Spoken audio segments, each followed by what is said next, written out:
Welcome to Mentoring in Real Life, where we talk about what it takes to find and be a great mentor. I'm Angela, and together with my co-host Bill, we know the power of mentoring and what it can do in your life on both sides of the table. If you're interested in learning tips, tricks, and hearing stories about mentoring, you're in the right place. Come join us. Hey, Bill, how you doing? I've never been this happy, Angela. How about you? I've never been this curious. Okay. So, Bill, in thinking about behaviors that are important to mentors and mentees, you and I have talked a little bit about a lot of behaviors that are important to mentors and mentees. And we realize that these are enduring traits not only for mentors and mentees, but also in life. And so many of them might be points of conversation with a mentor that a mentee might have, things like health and wellness, strategic planning, establishing goals. Those kind of things might be conversations that a mentee might have with a mentor. And they're really not just meant for mentor-mentee conversations. They can really be just habits for life and enduring traits for life. And so today we are planning to discuss the enduring traits of choice and accountability.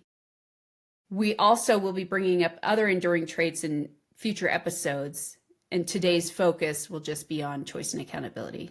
Anything to add? Only that it seems to me that you talked about health and wellness, and one thing that often comes up in mentoring conversations is work-life balance. And so certainly these traits fit very well in work-life balance discussions, and this is where mentoring sort of crosses over between just being focused on people's lives in the business or in the workplace and their lives on the personal side and how those things balance each other out. Mm-hmm. There's a lot of folks that say it's not really balance. It's figuring out what's right for the person. Of course. I didn't say there was a defined balance. I agree with that statement, that it is up to the person and their place in life and what's going on with them to choose a balance. And that balance might be more to one side or the other, depending on where they are in their life journey. Mm-hmm. You just used the word choose. And our first enduring trait is choice. How about that? So let's talk about choice, Bill. What does choice mean to you? Well, so once again, as the continuing unpaid endorser of 7 Habits of Highly Effective People, habit number 1 is in fact the habit of choice. Stephen Covey calls it being proactive, but it's about taking personal accountability for what's going on in your life. If you're unhappy with what's going on, what are you doing to change the outcome? If you spend a lot of time blaming others for your circumstance, and by the way, this goes for mentors and mentees, obviously. If you spend a lot of time saying that it's somebody else's fault for whatever is going on in your life, then you should be listening very carefully to that conversation as a mentor and as a mentee and saying, I don't know, if I'm always blaming somebody else, I've given the power over my life to everybody else except me. And the truth of the matter is, you have the power. You always have the power in your life. Short of somebody physically restraining you from doing something, you have choices about how you respond to what's going on around you. And so, the discussion comes down to fundamentally changing the language that you use to talk about what's going on, and starting with things like, I choose to do this, as opposed to, they're making me do this. Generally speaking, certainly in this country, generally speaking, nobody's forcing you to do something. They may be requiring you to do it as a condition of your job or whatever. And at that point, you still have a choice about what you do. And if somebody was asking you to do something that's fundamentally not aligned with what you want to do, you could choose to do something different. Those are hard choices. But for me, it's, well, okay, choose your hard. Your hard could be, I'm going to do what they want me to do, even though I totally disagree with it. Or I'm not going to do what they want me to do. I'm going to go someplace else and work someplace else. And now I have to do a job search. And that's really hard too. But in any case, it's still a choice that you're making.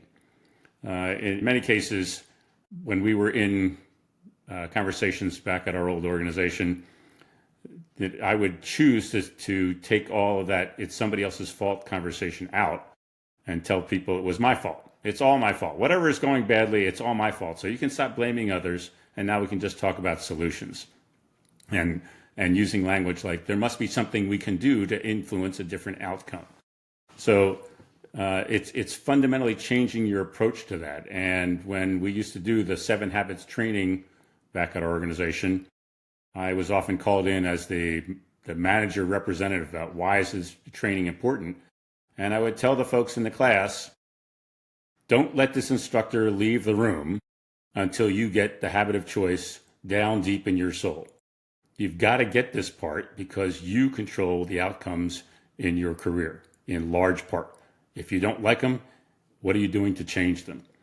And so often when we'd have this conversation, and I've had this conversation with plenty of mentees over the years, somebody would say, well, it's a really hard situation and I can't make those choices and so on.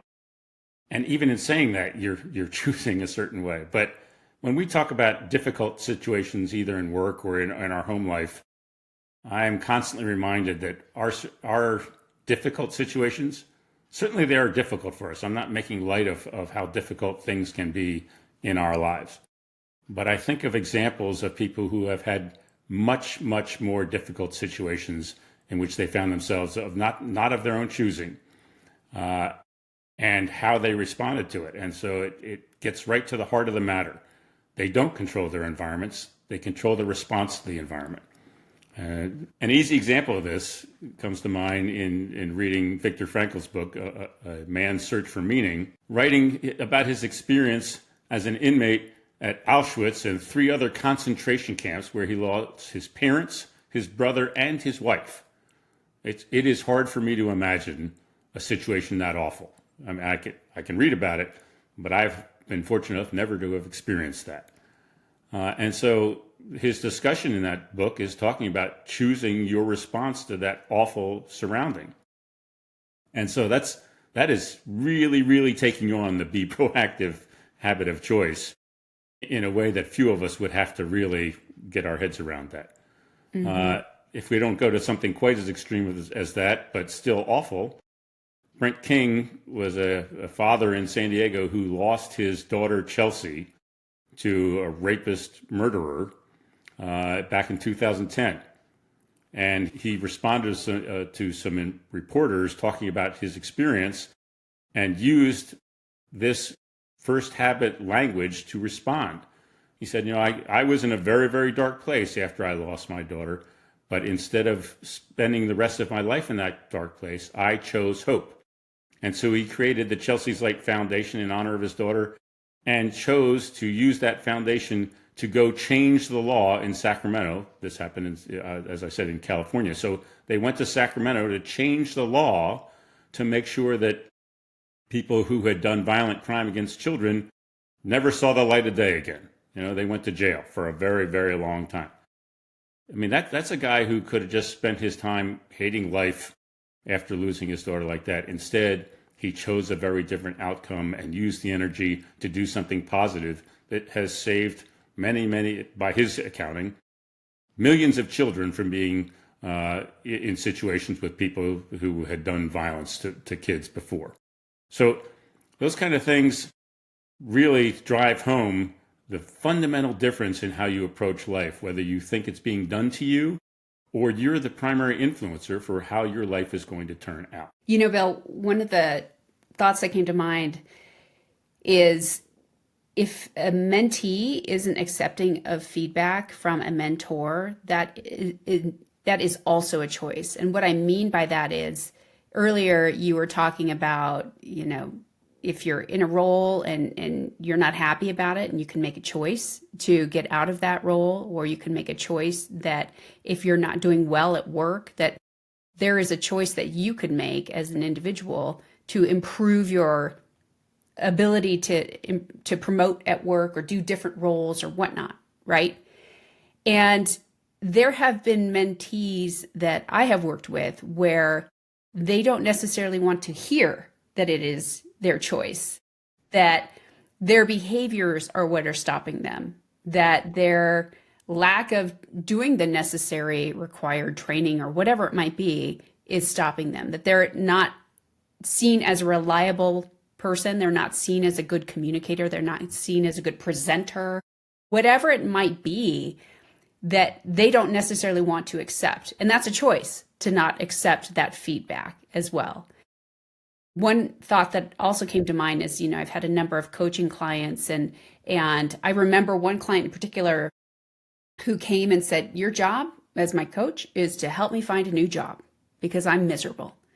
And as we talked, it became abundantly clear that this person was going to be miserable no matter where they went, because unless they change their mindset, their situation isn't going to change.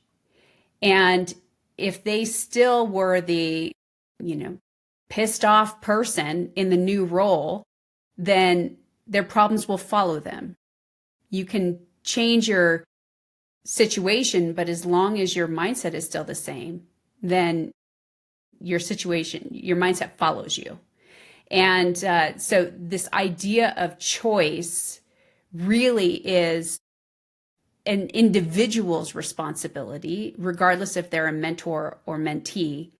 But it's also something that the mentor can certainly provide feedback and guidance to the mentee to improve on their choice and become aware of what they have choices about and what they don't have choices about. I'm completely with you on that. And certainly, I'm talking about like, oh, well, this comes so naturally to me. But I was in my 30s when I went to a seminar to talk about this kind of stuff and finally got it at a very different level. There are plenty of people who feel trapped by circumstance. Generally speaking, you're not trapped by your circumstance. People, when we were talking about Viktor Frankl, he was trapped by circumstance, but still could choose a different attitude or a different response to the surroundings. Generally speaking, when we're talking right now, people are actually not trapped by anything other than their own belief that they can't do something different. And so your point is extremely well taken. If you don't choose to change how you're approaching the problem set around you, then it will follow you wherever you go. That you can't escape it because it's you. It's you making the choice to accept things as a trap for yourself. And of course, in having conversations with mentees, there's that conversation about work. There's also that conversation about life. And I get that we have kids. I get to have that conversation. If you're unhappy with the relationship, you can choose to do something different about that in life. I'm not making that choice for. I'm saying that's a choice that you can have, as opposed to feeling like I'm trapped here. I can never get out of this situation, whether that's in work or at home. Okay, that you're trapped because you're not willing to look at it very differently. Mm-hmm. And as I said, that didn't come naturally to me, but it came clear to me midway. I guess at middle age. I always like to think I'm still middle aged. Of course, that ship has sailed, but.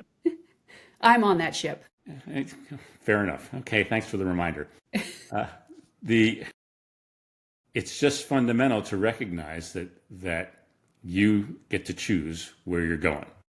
You get to choose your response, and you need to. If you don't have it yet, if you don't have that thought going on regularly in your life, you need to get there.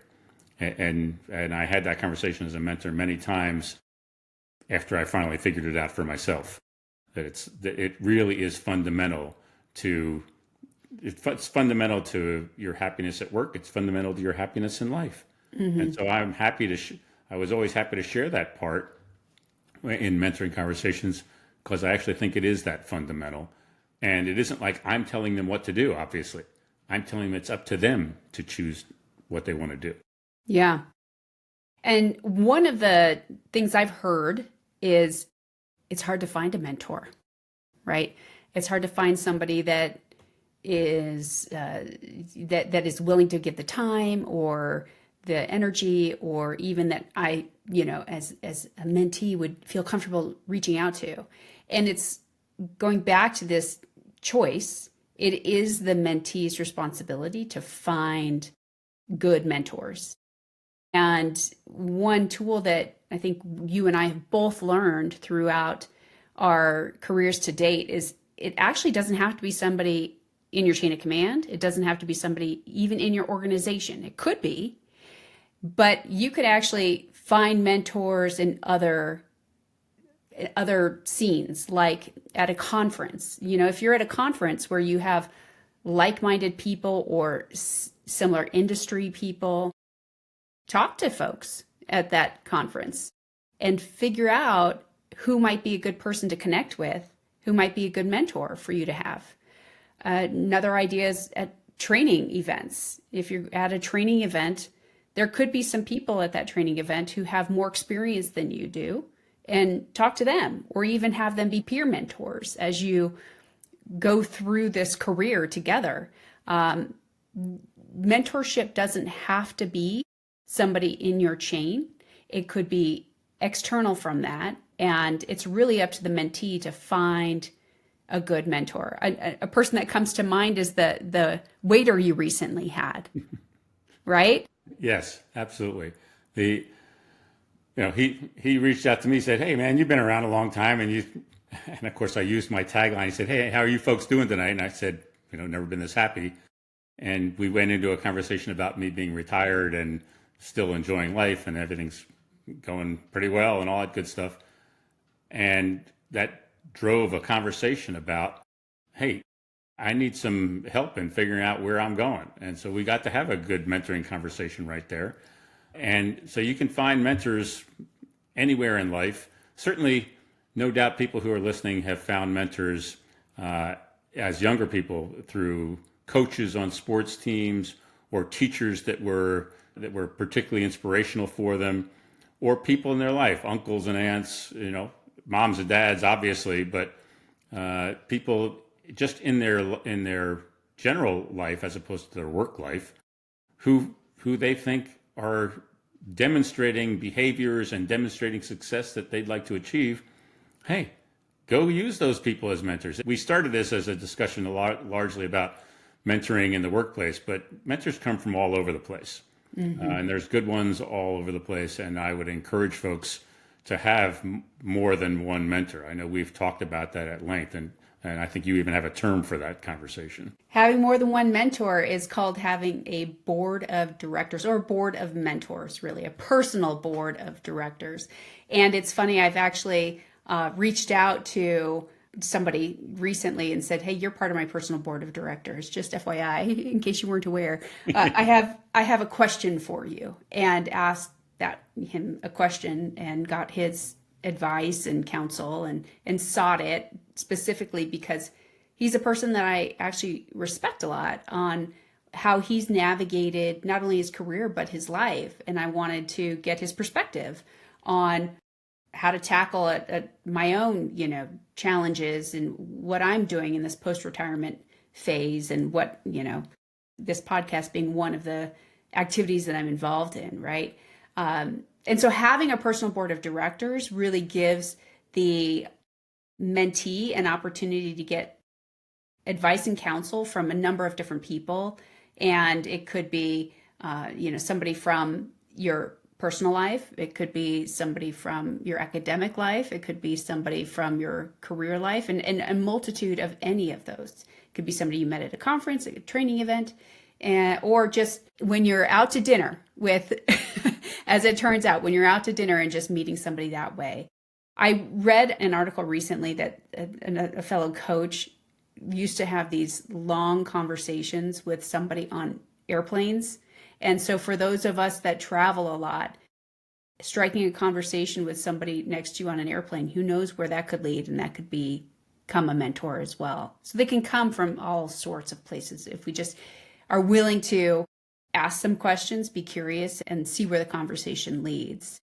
And when it comes to the enduring trait of choice, that really comes in hand with keeping an accountability buddy, right? How is accountability an enduring trait? Yeah. So, I mean, if you're going to take responsibility for making your own choices, to me, then being accountable for that, and accountable for the choices, and accountable for, are you choosing to do something different to influence a different outcome, and keeping trust with yourself as you go along. Those are really sort of fundamental and very much hand in hand traits. And so it starts with saying, okay, this is what I want to do. Let me back up a little bit. When we talk about accountability, I don't use the word accountability as a way to assign blame for something that's going on. Blame comes with a negative connotation that I try to resist as much as possible. It's just talking about keeping the commitments that I made to myself. Am I being honest when I make a mistake along the path? And then do I hold myself accountable when I'm trying to recover from whatever missteps we've had along the way? I mean, that's totally fine, but it's a different way to approach the problem as opposed to either blaming yourself or blaming somebody else for things not working out. So gaining the trust with yourself that you're going to keep your commitments seems sort of fundamental, but a sort of corollary of that is if you can't trust yourself, you're going to have a hard time trusting others, and probably they're going to have a hard time trusting you. So you got to start thinking about how am I going to have the accountability buddy that you referenced a second ago. And it sounds like a very colloquial approach to this thing, but you can be much more structured about that. Before we get into that, Bill, you just said something that I think is really important to hone in on. And it's all about when it comes to trust, the first person you've got to trust is yourself. And if you cannot trust yourself, it's hard for you, the person, to trust anybody else. And if you can't trust yourself, how do you expect other people to trust you as well? Okay. Yeah. I mean, I just wanted to put a pin in that because that is such an important concept that I didn't want it to just pass by quickly. I think that's a great concept to think about. I'm with you completely. And so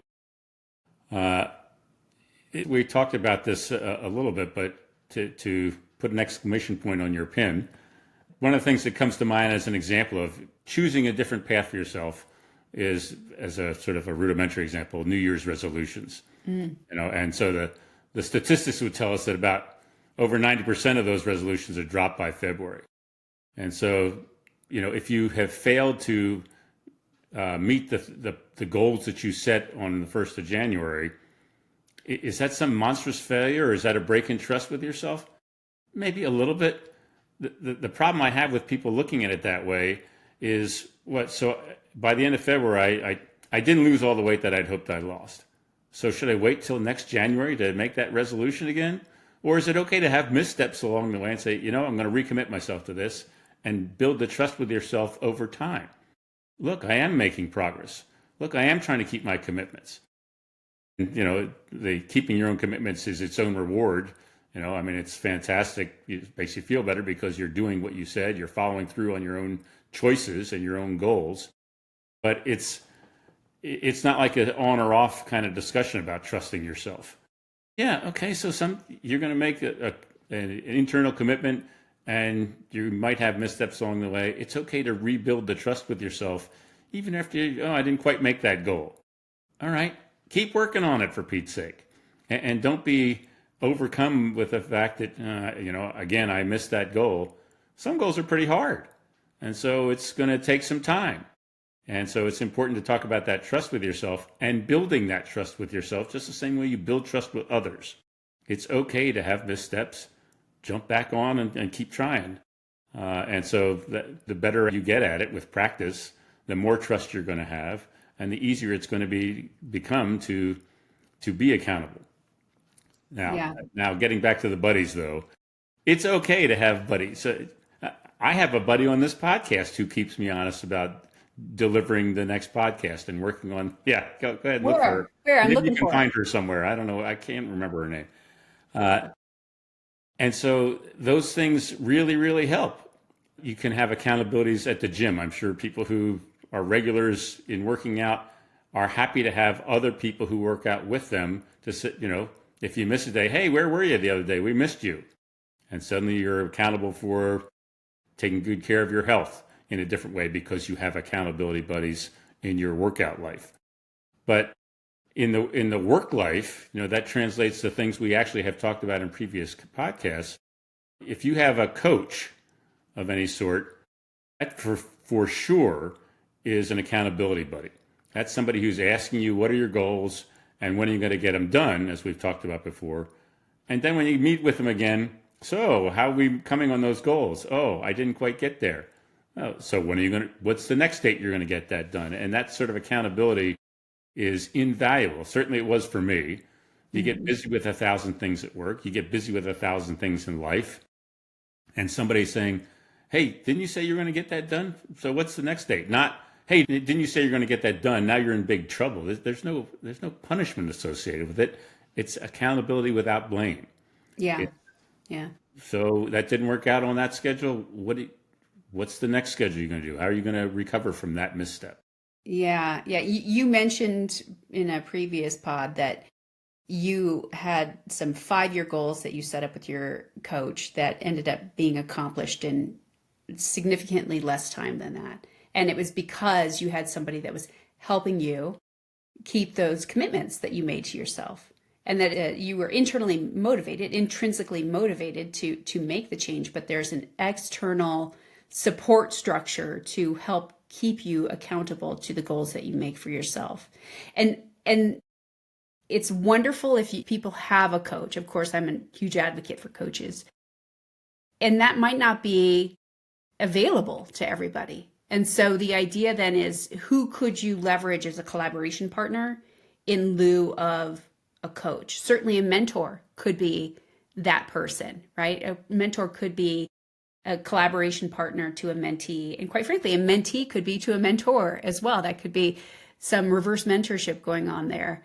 But in addition to that, I'm curious and I know you used a coach, and I know you had a staff of people that helped keep you accountable as well, right? That for the commitments that you made, or that the organization made as a whole, and systems and processes that were in place organizationally. What systems or processes did you have personally that helped keep you accountable to meet your goals?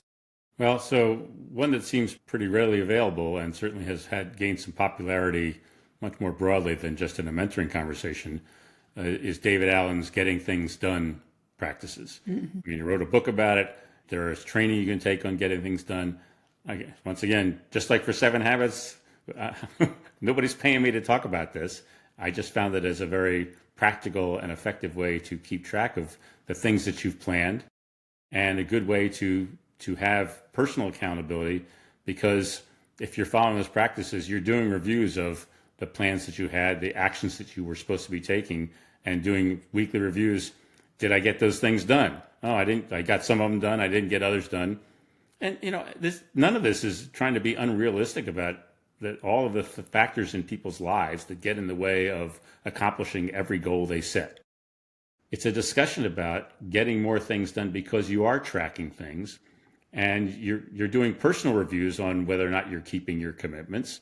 And the getting things done practices is a very straightforward and very practical way to do it. And you can do that. You don't have to spend a bunch of money on that. If you were interested in it, you can buy the book, in paperback. It's not very expensive. And you can use electronic tools. Certainly there are plenty of electronic tools for project planning and for keeping track of lists and to-dos and so on and so forth. But you can go, low tech as well. And for me, it often worked better to have a paper planner. We've talked about it previously. I'm going to speak for myself, but I think it's true for many. That is, when I take the time to write down, pencil or pen to paper, differently than typing, commits it to memory in a very different way for me. And so I think that's an effective way to keep track of what you've promised yourself. And by putting it in my brain in that fashion and writing it down, one of the benefits of writing it down is I don't have to spend a lot of time trying to remember things because I have it on a list. But the writing down also puts it in my brain so that I'm remembering it much, much better than if I type it, or worse yet, if I don't actually write it down. I say it to myself and I'm not tracking it, and I lose the accountability because I don't remember, or I get busy with 1,000 other things. As you said, I had a staff who would remind me of things that I had promised, and so that was very fortunate. I didn't have that all through my life. I had that when I got to be pretty senior, and that was very valuable. Before I had a staff, having the structure that getting things done provided was very, very helpful. Now my paper planner is my accountability buddy for a lot of things I want to get done. Yeah. Yeah. Admittedly, I have a paper planner myself that I use.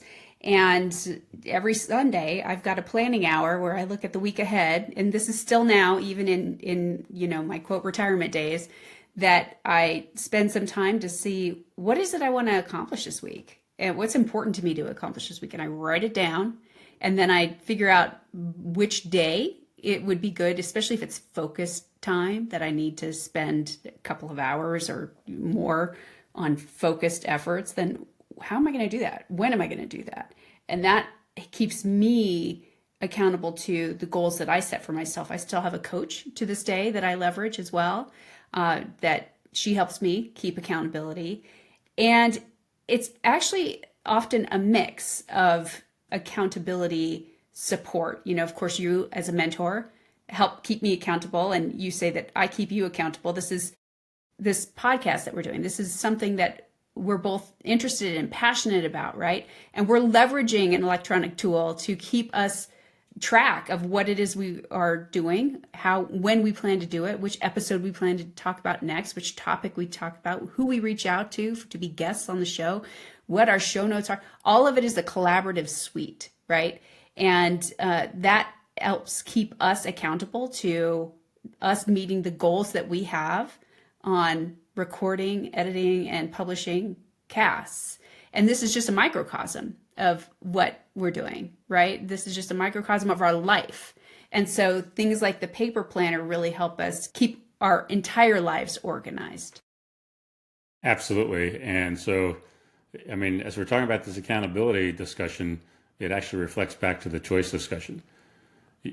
The fact that you run your Sunday reviews and do the planning is totally a choice you made so that you could keep track of what's going on and keep track of promises you're making and stay on track. So, that's why I think it was good to have the choice and accountability in the same podcast, because they're interrelated. You chose to do that. You could have said, okay, I'm going to choose to make up this really cool podcast, and then have no way that you're actually tracking whether we're getting things done or not, whether or not you're making plans for which days and so on and so forth. So now you sort of made the choice, but without the accountability for, are you doing that? It sort of loses a whole lot of momentum very quickly, not unlike New Year's resolutions. And so you chose to say, I'm going to be committed to this to the level that I'm going to force accountability on us to get things done. And that's sort of invaluable and sort of totally wraps up the conversation together of choice and accountability. Yeah. And mentors can help. When a mentee finds a good mentor to help with both choice and accountability, that's a good marriage of these enduring habits that keep our careers and our lives moving forward with support. Because doing it alone, we might be able to do it alone, get our goals accomplished alone. And it's so much faster and it's so much more effective when we leverage others to do so. Undoubtedly so. So, wrapping up, choice and accountability, we've been talking about for a little while now. I would suggest these are traits that everybody should be working on together. Mentors and mentees need to use both of those traits so that they can grow success in their own lives. And so I would encourage mentors to use that in their mentoring conversations to help progress much faster than if we're just wandering around saying, yeah, I want to do better, but I haven't really thought about how I want to get that accomplished and how I'm going to be accountable, etc. So with that, thanks to everybody for listening to this episode of Mentoring in Real Life. If you have thoughts or questions, feel free to leave us a comment or send us an email, which we've included in the show notes. If you like what you heard, please subscribe, rate the podcast with 5 stars, of course, and share it with a friend. Until next time, help others climb.